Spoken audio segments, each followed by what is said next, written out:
Hello everyone, it's me एसकेफ। शायद ही कोई इस चेहरे को ना पहचानता होगा। ये उत्तर प्रदेश नहीं बल्कि हिंदुस्तान की राजनीति का एक बड़ा चेहरा है। आज़म खान साहब, एक दौर में कहा जाता था कि उत्तर प्रदेश की आधी सियासत लखनऊ से चलती थी और आधी रामपुर से। आज़म खान साहब मुख्यमंत्री तो नहीं थे, मगर मुख्यमंत्री से कुछ कम भी नहीं थे। 25 महीने जेल में रहने के बाद, 55 से ज़ायद केसों में बाइज्जत बरी होने के बाद, फिर रिहा होने के 55 दिन बाद फिर से इन्हें 7 साल की सज़ा सुना दी गई, इनके बेटे अब्दुल्ला आज़म खान के साथ में। मामला है फर्जी पैन कार्ड का, डुअल पैन कार्ड, जो कि इनके बेटे का बनाया गया, अब्दुल्ला आज़म खान का। मामला पुराना है, जल्दी बेटे को राजनीति में लाना था, फलां कुछ भी हो सकता है। क्या ये ड्यूअल पैन कार्ड का मामला इतना बड़ा है कि मर्डर करने वाले, आतंकवादी के बड़े बड़े ग्रोह में शामिल मुलविस पाने वाले और न जाने किन किन गुनाहों में और मुलविस हैं, उन सबको बेल पर, पेरोल पर रिहा कर दिया जाता है? और एक मुस्लिम नाम होना क्या इस देश में गुनाह है? यूपी के मुख्यमंत्री, नाम आप सब लोग जानते हैं, मैं उसका नाम लेकर अपनी ज़ुबान ख़राब नहीं करना चाहता, क्या उसने कुछ नहीं किया अब तक? क्या वो किसी क्रिमिनल केस में मुलविस नहीं था? क्या हर चीज़ छुप जाती है भगवा रंग के पीछे और सियासत की गद्दी के नीचे? इन चीज़ों को छुपाकर सियासत की रोटियां सेक रहे हैं और फर्जी पैन कार्ड के चक्कर में ये अंदर हैं। तो क्या मोदी जी ने अपनी फर्जी डिग्री नहीं बनाई? कोई सबूत है कि वो डिग्री ओरिजिनल है? तो जो शख्स डुप्लीकेट पैन कार्ड बनाकर अगर विधायक बनता है तो उसकी सदस्यता रद्द होती है और उसको सज़ा सुनाई जाती है एमएलए एमपी कोर्ट से, तो क्या प्रधानमंत्री डुप्लीकेट अपने डिग्री देकर इलेक्शन कमीशन को सौंप कर अपना नॉमिनेशन करवाता है? क्या उस पर कोई कार्रवाई नहीं होनी चाहिए?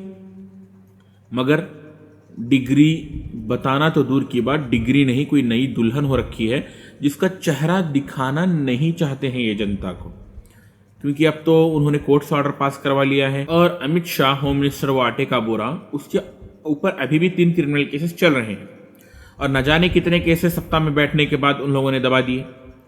और आप उनकी हिस्ट्री पढ़कर देख लीजिए कितने बड़े बड़े केसों में वो मुलविस हैं। 2002 के जो गुजरात के दंगे हुए, जब गुजरात के सीएम नरेंद्र मोदी थे, जो आज हमारे देश के पीएम बने बैठे हैं, क्या वो उन दंगों में मुलविस नहीं थे? क्या उन्होंने ऑर्डर पास नहीं किया था कि मुसलमानों की हत्या कर दो? उस वक्त की यूएस की गवर्नमेंट ने उन्हें बैन कर दिया था मोदी को आने से। हिंदुस्तान में मुसलमान होना ही गुनाह है। मैं आपको चंद नाम बताऊं, फिर इनके बारे में बताऊं आगे। Sharjeel Imam, Umar Khalid, Gulfisha Fatima, Shifaur Rahman, Athar Khan, Mohammed Saleem Khan, Khalid Saifi, Meeran Haider, Shadab Ahmed, Shahrukh Pathan. No trial no bail since 5 year. पिछले 5 सालों से बेल तो दूर की बात, कोर्ट में इनकी सुनवाई भी नहीं हुई। क्या किया था इन लोगों ने? स्कॉलर्स जेल में हैं और रेपिस्ट बेल पे हैं। भाई, राम रहीम जो हर साल पेरोल पे निकल जाता है, तुम्हारा मामू लगता है जो बार बार उसे छोड़ देते हैं, क्योंकि वो तुम्हारा वोट बैंक समेटता है।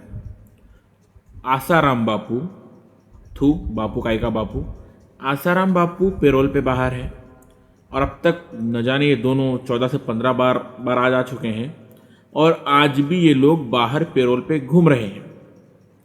ये लोग